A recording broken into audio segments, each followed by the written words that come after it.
नमस्कार दोस्तों, astro clinic में आपका स्वागत है। आज हम लोग बात करेंगे बुध देव सभी ग्रहों के साथ अगर युति बनाएंगे तो क्या रिजल्ट देंगे। दोस्तों, बुध जो ग्रह हैं इनको बुद्धि से जोड़ा जाता है।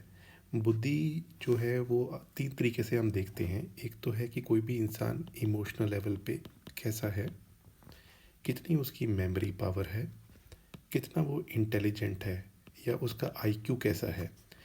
इमोशनल लेवल में चंद्रमा का रोल आ जाता है, मेमोरी में बुध का आ जाता है और इंटेलिजेंट में आ जाता है गुरु का। तो इस तरीके से आप लगा सकते हैं। जैसे कोई इंसान भाषण कला में अच्छा बोलता है लेकिन लॉजिक भी अच्छे लगाता है, तो वह बुध का भी रोल आ गया और इंटेलिजेंट भी हो गया। ठीक है, अब हम शुरू करते हैं। सबसे पहले जानेंगे बुध और सूर्य की युति, जिसको कि कहा जाता है बुध आदित्य राजयोग। दोस्तों, यहाँ मैं आपको बता दूं कि तकरीबन 80% कुंडलियों में ये योग बनता है, लेकिन ये प्रभावी तब होगा जब या तो बुध केंद्र यानी ये युति या तो केंद्र त्रिकोण में हो यानी 1, 4, 7 और 10, या फिर त्रिकोण में हो यानी फिफ्थ और नाइन्थ। इवन थर्ड हाउस में और सिक्स हाउस और 11th हाउस में भी अच्छा रिजल्ट मिलता है। दूसरी चीज़, बुध और सूर्य की डिग्री 10 डिग्री से कम नहीं होनी चाहिए। यानी अगर बुध है 10 डिग्री के और सूर्य है 18 डिग्री के, तो फिर ये सूर्य से बुध अस्त हो जाएंगे, तो इनका रिजल्ट बुध का नहीं मिलेगा। ये डिग्री अगर 8 डिग्री के बुध हों और 22 डिग्री के सूर्य हों, तब ये प्रभावी मानी जाएगी, क्योंकि बुध सूर्य से अस्त नहीं है।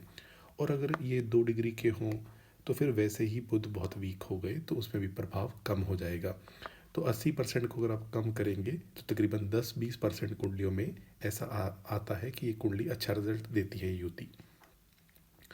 बुध और सूर्य की युति से ऐसा इंसान इंटेलिजेंट होगा, बुद्धिमान होगा, मान सम्मान मिलेगा उसे, यशस्वी होगा, धन भी आसानी से आता रहेगा और कहीं ना कहीं कला के क्षेत्र में भी उसका इंटरेस्ट होता है। सरकारी नौकरी के लिए बहुत अच्छा माना जाता है, ज्योतिष के लिए भी अच्छा माना जाता है और अपनी मेहनत से ऐसा इंसान धन ज़रूर इकट्ठा कर लेता है। यानी अपनी मेहनत से जो काम करेगा उसमें बहुत अच्छा रिजल्ट मिलेगा। दोस्तों, बुध और सूर्य की युति काफ़ी अच्छा रिजल्ट देती है, ये हमने समझा। अब हम आगे बढ़ेंगे और बात करेंगे दूसरी युति, बुध की अगर चंद्र से युति हो। दोस्तों, यहाँ मैं आपको स्पष्ट कर दूं कि बुध की ज़्यादातर सभी ग्रहों से मित्रता है, बस चंद्रमा और मंगल को ये नहीं अपना मित्र मानते।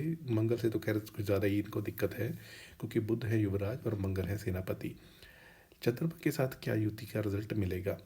बुध और चंद्रमा अगर एक साथ होंगे तो ऐसा इंसान दिखने में सुंदर होगा, पैसे के लिए भी अच्छा है, गुण भी उसके अंदर अच्छे होंगे, इवन स्त्रियों में प्रिय होगा और डिबेट वगैरह भी अच्छी करेगा।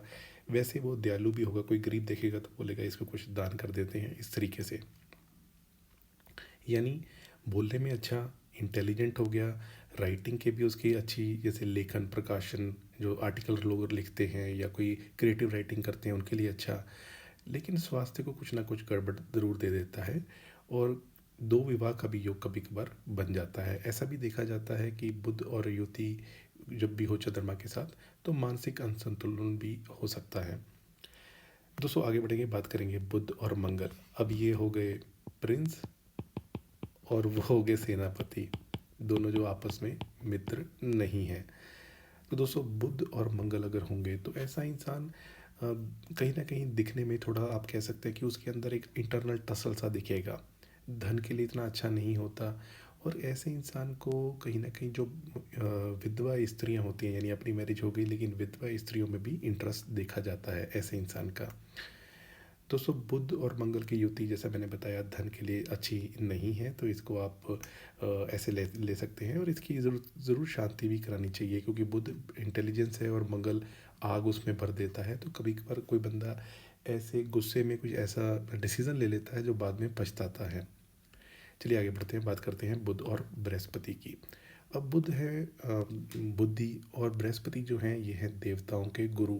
तो नेचुरल सी बात है, ये दोनों तो अच्छा एक कॉम्बिनेशन बन गया। हालांकि बुध नीच के बृहस्पति की 12 नंबर राशि में ही होते हैं, उसके पीछे भी मैंने वीडियो बनाए हुए हैं ज्योतिषीय तर्क के बेसिस पे भी और वो भी। लेकिन फिर भी बुध बुद्धि और ये ज्ञान, बुध और गुरु की युति से ऐसा इंसान काफ़ी सुखी होता है, विनम्र होता है, यानी पंडित टाइप का भी होता है, धैर्यवान भी होगा और उसके अंदर गुण भी अच्छे होंगे और दिल का भी वो बहुत अच्छा होगा। धन के मामले में ये युति अच्छी होती है, बृहस्पति क्योंकि धन के कारक हैं।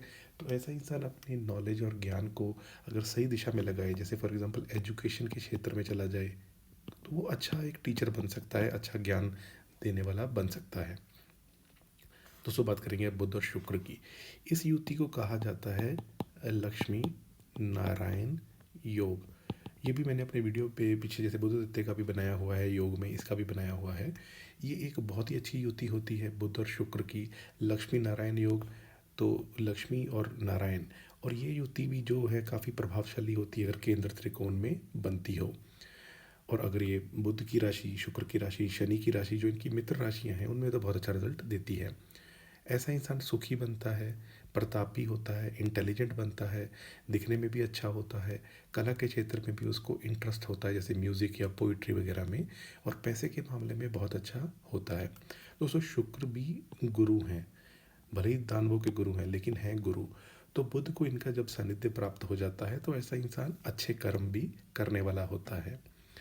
ये भी देखा जाता है कि इस युति की वजह से ऑपोजिट जेंडर या फीमेल से भी कोई विशेष तरक्की इंसान प्राप्त करता है। दोस्तों आगे बढ़ेंगे, बात करेंगे बुध और शनि। बुध हो गए प्रिंस और शनि है हार्ड टास्क मास्टर, यानी इनको कर्म प्रधान ये ग्रह है। और ये जब भी इंसान की लाइफ में साढ़े सती या इनकी महादशा अंतरदशा आए तो ये इंसान को धर्म के प्रति जोड़ने की कोशिश करते हैं। और कोई भी इंसान धार्मिक तभी होगा जब कोई कष्ट आएगा। तो इसलिए ये युति में क्या रिजल्ट मिलता है, बुध और शनि की अगर युति होगी तो ऐसा इंसान घूमने फिरने में काफ़ी शौकीन होगा, यानी उसे बोले लगेगा कि घूम फिर आते हैं। और लेकिन क्योंकि शनि एक सबसे कोल्ड प्लेनेट है, या आप कह सकते हैं कि ये इनको जैसे शुक्र जो है बुध के साथ, तो वो तो इंसान घूमने फिरने में भी इंजॉय करेगा, भोग चीज़ों पे भी इंजॉय करेगा, लेकिन शनि बोरिंग प्लेनेट है।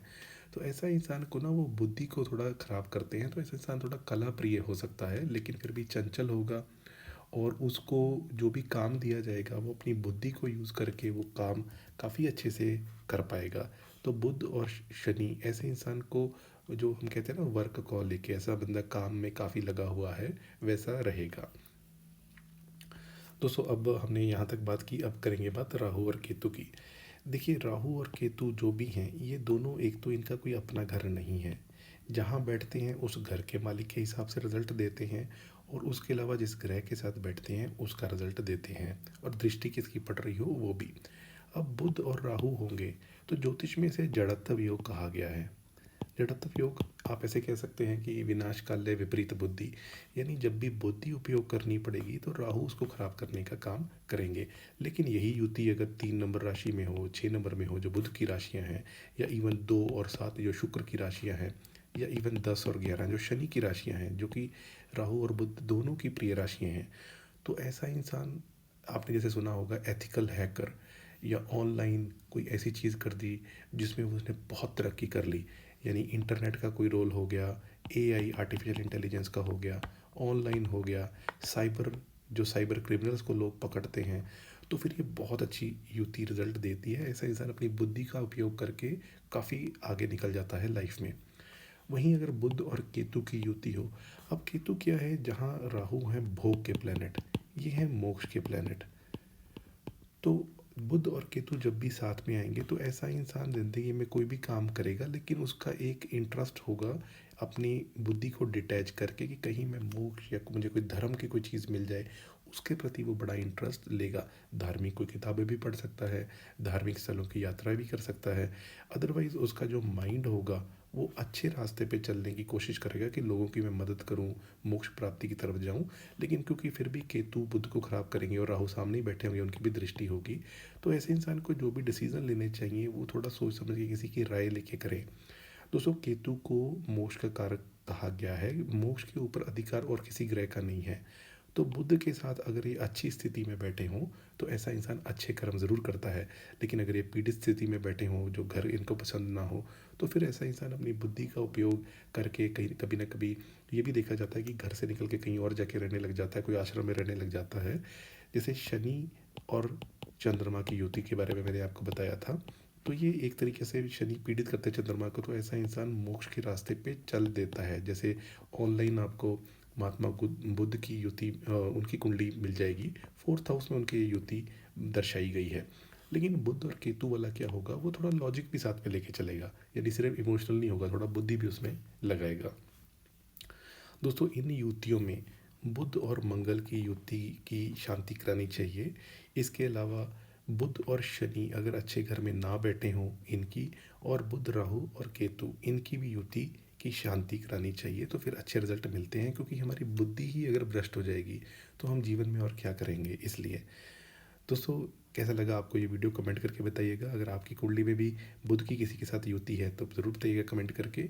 और इसके अलावा मेरे चैनल पे एस्ट्रोलॉजी सीखने के वीडियोस हैं, सेलिब्रिटीज़ के प्लेलिस्ट हैं, और कुछ इंसिडेंट जैसे 9/11 इंसिडेंट हुआ था उसका भी मैंने वीडियो बनाया हुआ है। और महीना कैसे जाएगा उसका तो वीडियो मैं बनाता ही हूँ। तो अगर आपको ये सारे वीडियो अच्छे लगते हैं तो चैनल को सब्सक्राइब कर लीजिए। और आज के लिए इतना ही। आपका बहुत बहुत आभार।